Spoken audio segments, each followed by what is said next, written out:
You're listening to DraftKings Network.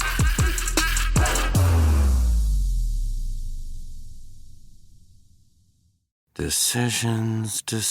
Wait a minute. Are you still looking for cars on Carvana? Yeah, decisions. When I used Carvana, I found the exact car I was looking for in minutes. Bought it on the spot. Electric or full diesel? Decisions. Come on, you've been at it for weeks. Just buy it already. You're right. Crossover it is. Decisions decided. Whether you know exactly what you want or like to take your time, buy your car the convenient way with Carvana. Now's a good time to remember where the story of tequila started. In 1795, the first tequila distillery was opened by the Cuervo family. And 229 years later, Cuervo is still going strong. Family owned from the start, same family, same land. Now's a good time to enjoy Cuervo, the tequila that invented tequila. Go to Cuervo.com to shop tequila or visit a store near you. Cuervo, now's a good time. Trademarks owned by Becle, SAB the CV. Copyright 2024. Proximo. Jersey City, New Jersey. Please drink responsibly. This is the Dan Le Batard Show with the Stugotz podcast. Lucy has emerged. I don't know where it is that she was, but the game of the weekend. Pearl Jam. It now gives us I was at Pearl Jam. Stugotz, what's the point of saying Pearl Jam there? I love Pearl Jam. Don't lash out at me. Don't lash out at me. You're saying, what's the point of saying Pearl Jam? Why would she have been at Pearl Jam? Don't lash out at me. She loves Pearl Jam. I knew that. I made the joke right after Mike said what he said. The timing was a little bit off. I apologize. I watched football this weekend. Lucy, you were at the Alabama-Georgia game, and you were as far from the interception at the end as you could be while still remaining on the field. You had the worst view in the entire no. On the field, you were as far away from the game-changing, game-finishing interception as anyone who was on the field. What was your experience like after seeing Georgia go down 28-0? Well, I was like happy first because I've been kind of anxious about how many people keep telling me that I'm a curse and that I'm bad luck for the home team, and I really want home teams to invite me to their games. But when the game went down 28-0, I started cheering for Georgia. I wanted a competitive game. I, as an Iowa fan, have sat through many games where we have been down 28-0, and it never turns out like that. It was very much like, and we all watched the game, it was a slow burn, and then all of a sudden at once, like, there was never really the vibe around the stadium that, like, oh, this is going to go poorly, things are changing. Everything was great, and then 1 second we all looked around and we're like, what the hell has just happened? Like, it was hard to describe, but genuinely one of the coolest sporting atmospheres I've ever been a part of. It was awesome, and I didn't need to be close to the interception to know it was going to happen. Why is that? How is it that you knew that was going to happen? Everywhere you go, the home team loses. I knew it was going to happen because, like, Carson Beck was two completely different quarterbacks in this game. Like, the first half and the second half were completely different, but there was just something about, like, how Alabama's defense did in the first half, like, just the weird vibes of Georgia where, like, if that game had been played in Athens and gone that exact same way, Georgia would have won. But it was in Tuscaloosa. I just had this, like, inkling, like, Carson Beck is going to end this game on a pick, and that's exactly what happened. It was so awesome. I left that game being like, is Georgia better? I don't know. I kind of think so. It was just like, and I was talking to Tony about it this morning. I think the craziest thing is we watched that game. It kicked ass. It was so cool. Those still might not be the two best teams in the SEC. Right. Like, it could be Tennessee or Texas that's better. And this, Stugotz, the whole time I thought about you, this proves that the playoff is not going to kill college football. It has never been more alive, and it has never been more well. Well, that game was such a special game and such a great game, and I understand what you're saying, but in years past, usually Georgia would have a very difficult time coming back from that loss. Now they're a lock to make the playoffs. That's all I'm saying. It takes a little bit of the sting away from the regular season game. I'm serious. It does. Like, both teams are going to make the playoffs. They deserve to make the playoffs. And I'm with Lucy. I'm not certain the Georgia team that we saw in the second half, is not the best team in the country. I believe that if that game had gone into overtime, Georgia would have won. Like, there's not one question in my mind. And the Alabama defense just came up big at the end of the game. But, like, being in Tuscaloosa the day of, which is an awesome place to be, a crazy tailgating scene, like, there was nothing that I was like, wow, the excitement is lessened. Like, it doesn't matter that both Georgia and Alabama have a very, very good shot at making the playoff. Like, everybody really wanted to win. I don't think it even softens the blow a little bit, because if you're Georgia, you can't seem to beat Alabama during the regular season. It's worked out for you one time for Kirby Smart in the last 5-6 years. So they wanted to win really, really bad. I don't think they give a shit right now whether they're a lock for the playoff, because they still have Texas on their schedule and they still have Tennessee on their schedule. Lucy, I don't believe that your coverage can be, I had an inkling that was going to happen and wasn't surprised at all when it did happen. I'm reporting that I knew it was going to happen. I texted my friends, tweeted out a screenshot. There you I go. said, Carson Beck is going to end this game on an interception. Boom. I didn't tweet it because I cared more about telling my friends about it. We have a great college football group chat. Then I tweeted it out, proved to everybody I was right. But then also you're reporting that not a doubt in my mind that Georgia would have won in overtime, which That's how you do it. I don't believe that you can do that. Makes all the sense. I She did it. absolutely Makes all believe the I sense. can. Yeah. But I didn't say I thought the game was going to go to overtime. I said if it did, Right. If it then did. Georgia If it would have did. won. No, you said not a doubt in your mind that Georgia would have won in overtime. I and said think, if it went to if it overtime. went there, You're right. leaving If out the She if. knew it wasn't. It's a hypothetical. Right, but you'd have to have a doubt in your mind because there are No. two teams playing and the other No. one can win. Because she didn't Did- say when it goes to overtime. She said if. I said Correct. if. Yeah. She What texted did her you What friends. did you take at Pearl Jam? Why are you so out of it? You need to listen. I don't know how you watch that game and are like, yeah, the college football playoff got it wrong. Because in any other college football season, if this were not an expanded college football playoff and just not expanded conferences like we got this year with these mega conferences, that's probably the biggest game of the college football season by a wide margin. And now it's not even the biggest Alabama football game of the next couple of weeks. It's not the biggest Georgia game of the next couple of weeks. The college football slate, week in and week out. I will say this weekend, it's weak. There's a reason why game day is going to Berkeley. But the next 2 weeks, you're right. It's a drug. It's heroin. These matchups, count me, I guess, as an outlier opinion. But I think more good games between big-time programs routinely is a good thing. I think if we're at home and we get to see a banger of a game by gigantic programs, I think that's a good thing and that we see more of. I like it.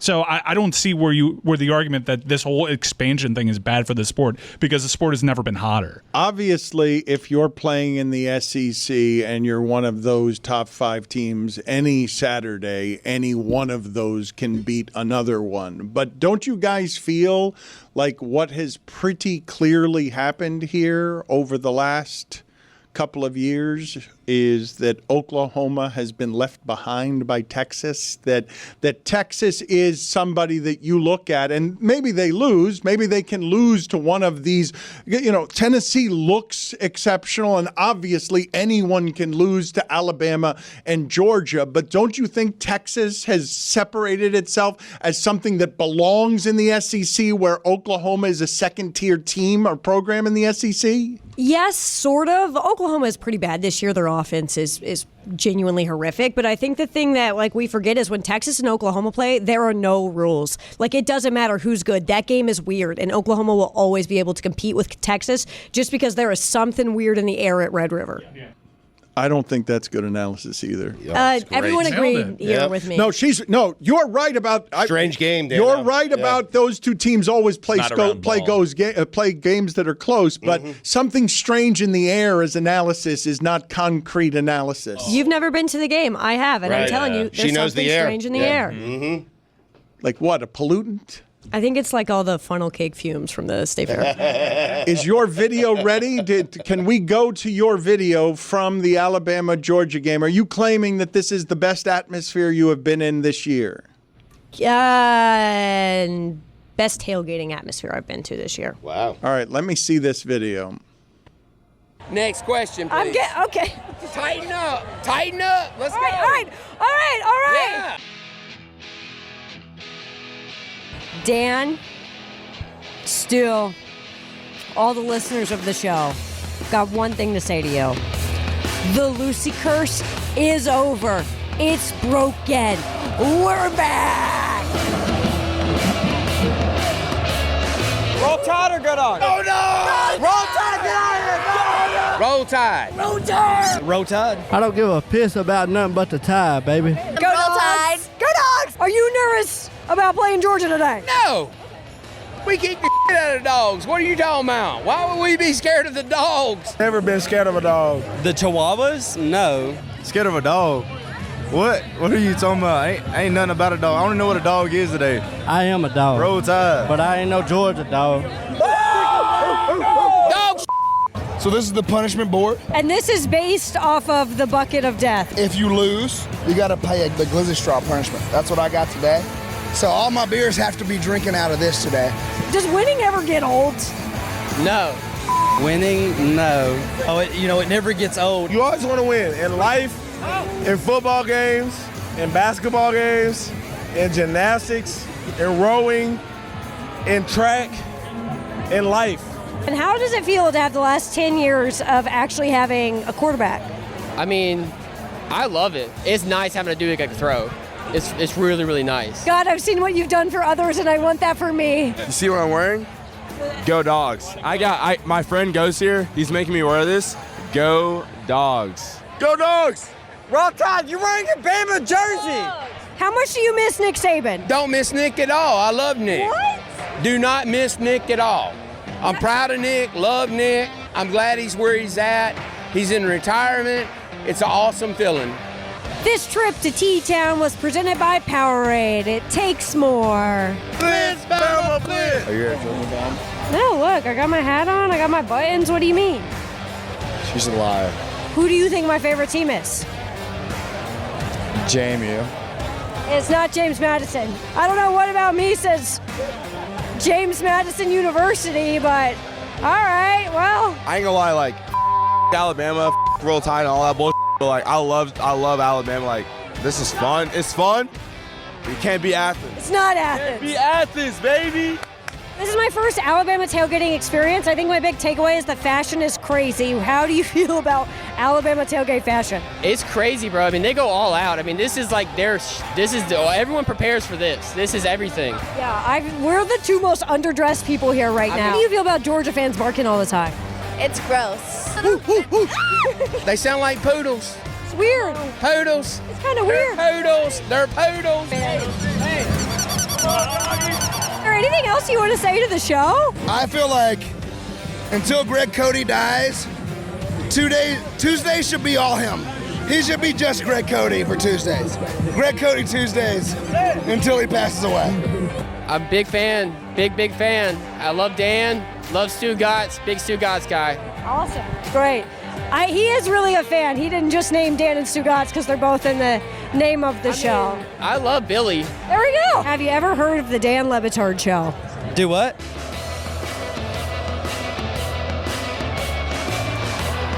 And Jeremy wanted us to go to UCF Colorado. He has been tweeting at me for weeks to get me to go to UCF Colorado instead of Bama, Georgia, which we were told was going to be the game of the year so far. And guess what? It was. Are you drunk? This was so awesome. Life is worth living. No. College football rules. Drunk on Thank life. you for letting me get to do this. I feel great. I feel awesome. I don't even care that I was stuck in the airport for like 15 hours. And none of this would be possible without our friends at Game Time who hooked us up with great seats to watch the best game of the year so far. Download the Game Time app and use code Lucy for $20 off your first purchase. Terms apply. Roll Tide. The Dan Batard Show with Stugotz is sponsored by BetterHelp. What's something that scares you?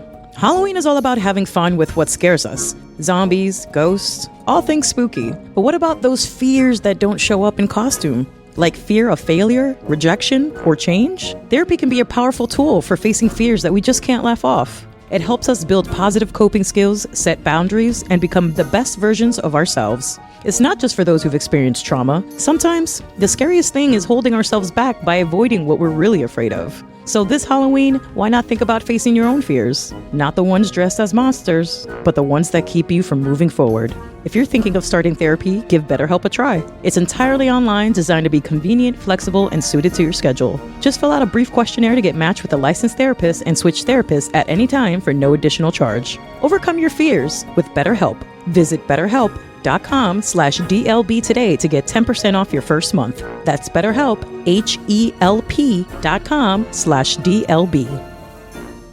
Don Batard. He seems like a not nice guy, and he's always been a not nice guy. I don't care for him, and I hope he has the day he deserves. Stugotz. I hope he has the day he deserves. That's how I get people when they're really mean to me. I'm not like, go F yourself. I'm like, I hope you have the day you deserve. It's a great kind insult. Yes. It's beautiful. It's leaving it to the cosmos to sort it out. That's a less Southern, bless your heart. This is the Don Batard Show with the Stugotz.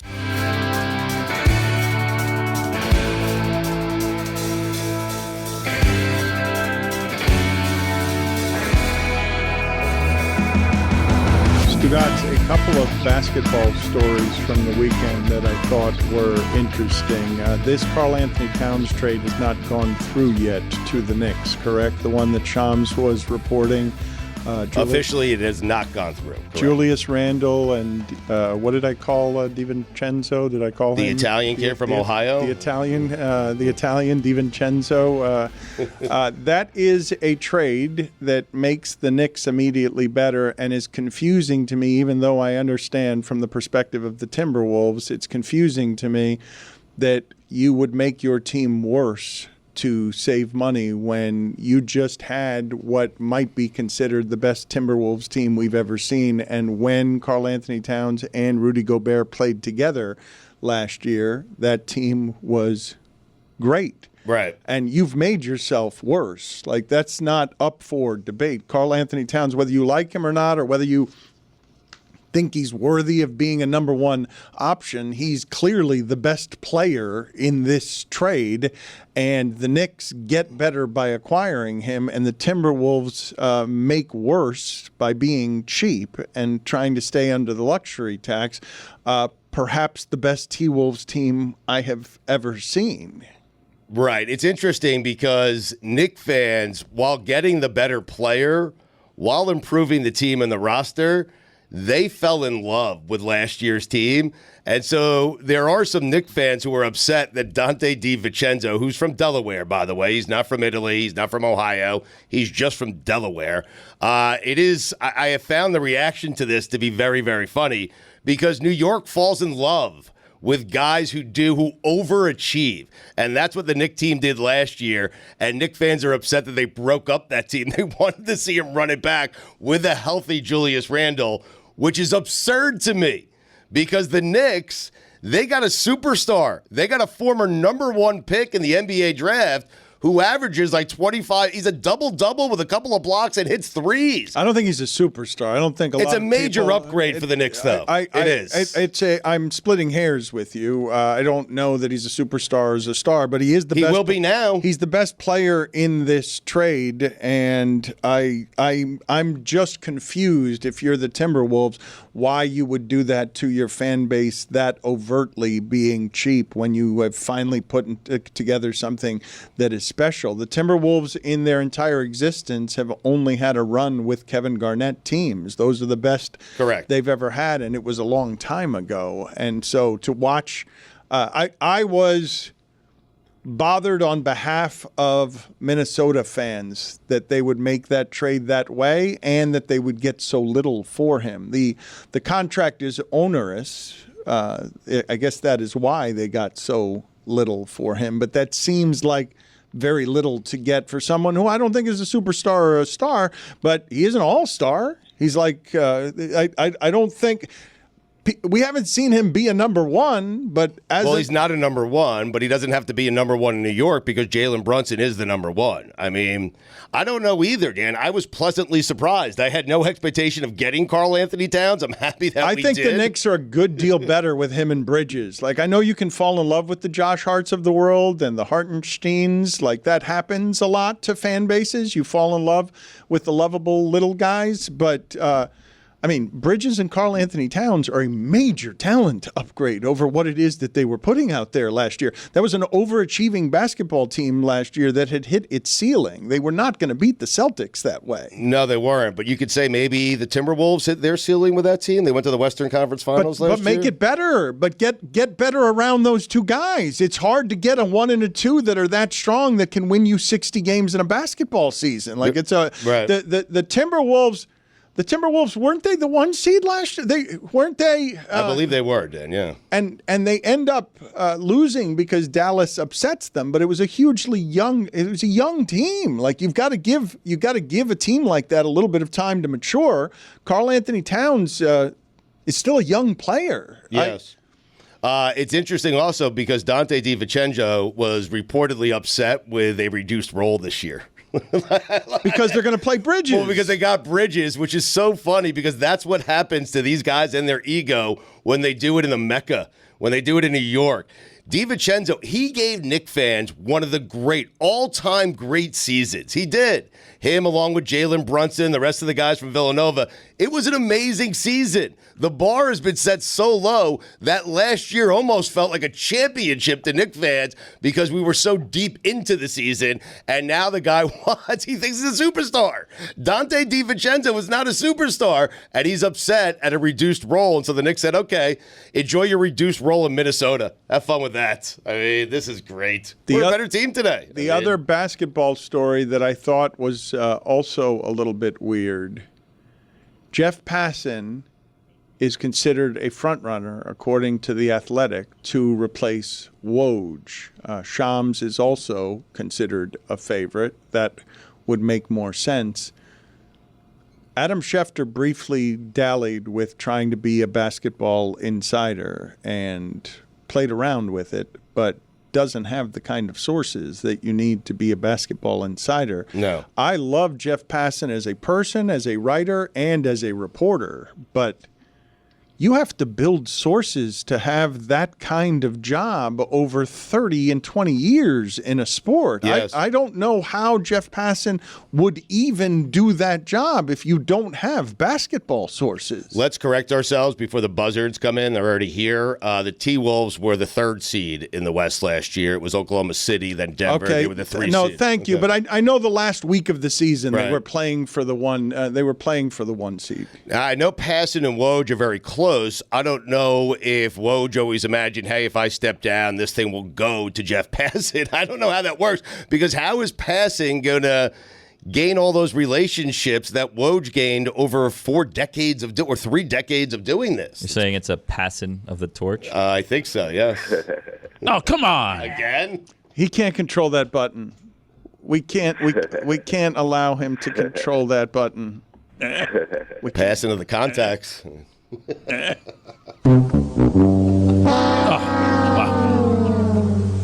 Don Batard. While there's nothing official and conversations are still ongoing. Was that a fake Schefter? Because it was pretty good. It was yeah. excellent. I feel like there's legs. Yeah. I tried at the beginning and then I lost confidence in it. Why? It was good. It was good. You got There's this. nothing official. Yeah, it's so and good. Conversations are still ongoing. Stugotz. It is trending towards Nick Sirianni remaining the head coach of the Eagles. This is the Don Batard Show with the Stugotz.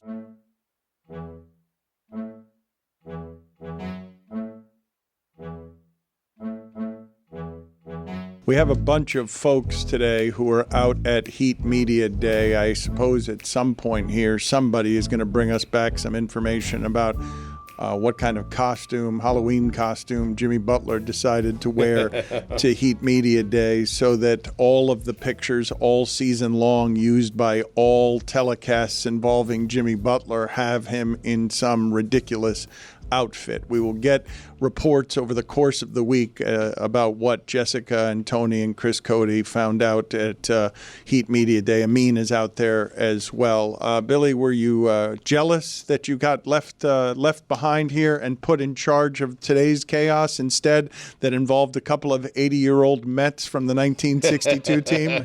No, that was delightful. I didn't tell Stugotz. I offered for me and Stugotz to go cover this, but God bless basketball? yeah, Why not? God bless hoops. Who knows? Yeah. Talk to Bam. Talk to what's his name, Jaime, whatever. You know, I feel like we were the guys for the job.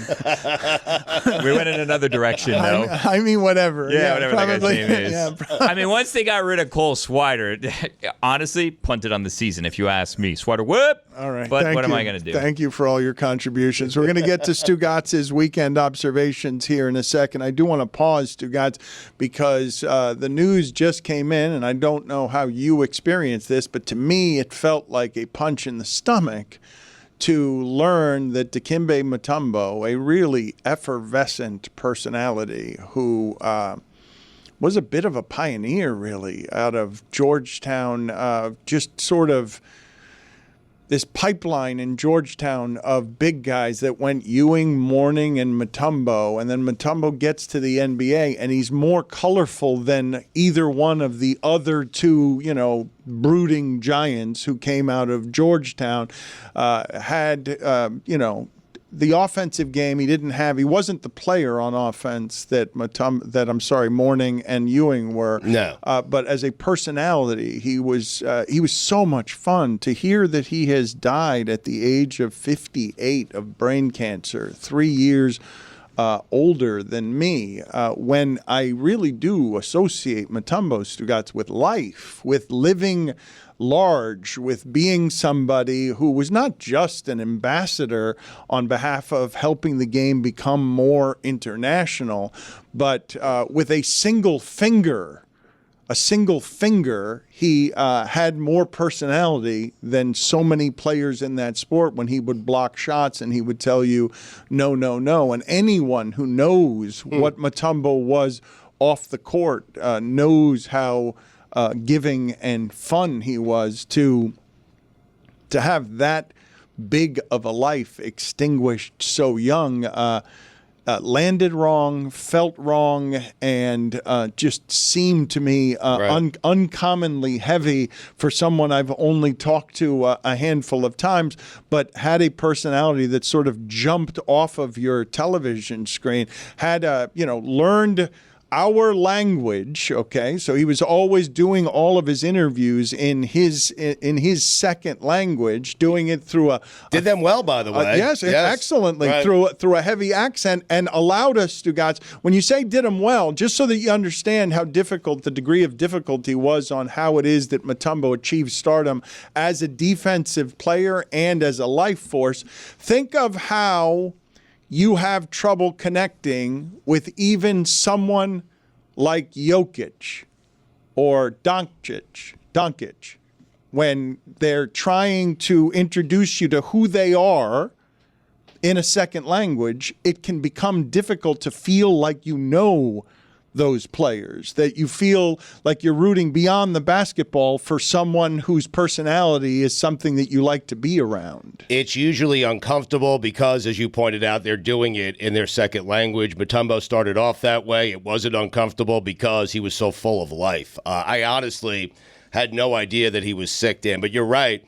We lost a great player on the court. We lost a great person off the court. He did a lot for a lot of people in need off the court. He was fantastic. And forgive me because we're just getting the news now, okay? So I don't know that I can properly eulogize him. I'm only doing the eulogy in a way that is fresh because the feeling is fresh. So, Roy, if you can look up for me just some of the big charitable work that he did, because he I don't think it's a stretch. I know we tend to overinflate people sometime in eulogies, but I don't think it's a stretch to say that he was a pioneer in terms of bridging the gulf between here and international basketball while meeting us where we were in his I don't even think it was his second language, actually. If I had to guess, my guess would be, as educated as he was, that English wasn't even his second language. It might have been his third.